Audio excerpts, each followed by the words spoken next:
village des recruteurs était aujourd'hui à Bordeaux et quelle belle réussite. Nous sommes avec Antoine Thalys, dirigeant de l'agence Aglaé, à l'origine des villages des recruteurs. Bonjour. Bonjour. Alors j'imagine que vous êtes un dirigeant satisfait aujourd'hui puisque ça a cartonné. On a vu beaucoup de gens CV à la main face aux recruteurs qui, je vous rappelle, proposaient 1300 postes à pourvoir aujourd'hui. Oui, on a une très belle seconde édition. On est très satisfait dans le sens où on a pu faire le tour des entreprises qui, pour certaines, repartent avec 150 CV exploitables. On a accueilli un peu plus de 3700 visiteurs pour cette seconde édition contre 1005 l'année dernière, c'est-à-dire qu'on fait plus de 2 fois le chiffre de l'année dernière. Donc on est extrêmement satisfait. Ça traduit quoi? Ça traduit que finalement le marché de l'emploi repart à la hausse et qu'il y a des postes à pourvoir.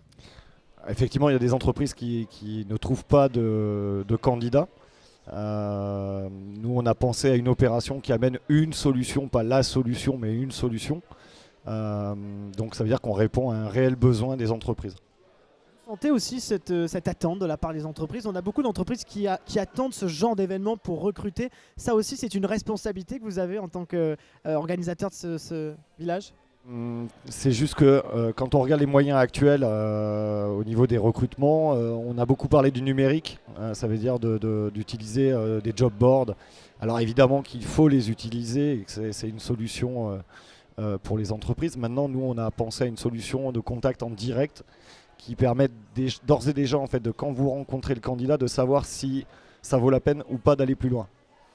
Ça, c'est vrai que c'est une méthode qui marche. On a vu tout à l'heure Alain Juppé, Virginie Calmel qui se vantent justement de ces techniques-là qui marchent. Là aussi, auprès des élus, on a une responsabilité de fournir ce genre d'événement parce que eh bien, ça crée de l'emploi, surtout dans cette région dynamique de Bordeaux.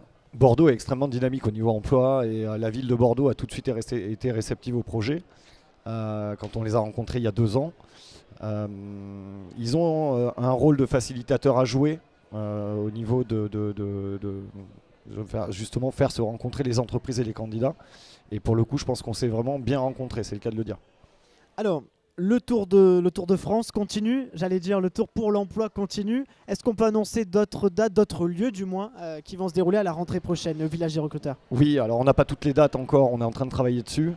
On serait d'ores et déjà qu'on sera sur des villes comme Orléans, Dijon, Lyon. Lyon, on sera sur la place Bellecour notamment, donc c'est la plus grosse édition qu'on réalise depuis notre démarrage. Donc on a une édition qui aura lieu en plus sur 2 jours. On aura aussi une ville, la région de Marseille, pour une 3e édition. Et potentiellement une date à Reims, donc plus au nord. Voilà, vous avez noté donc les villes, on va forcément passer près de chez vous. Rendez-vous sur notre page Facebook, le village des recruteurs. Merci beaucoup Antoine. Et merci à à vous. vite sur cette page YouTube, le village des recruteurs. Merci.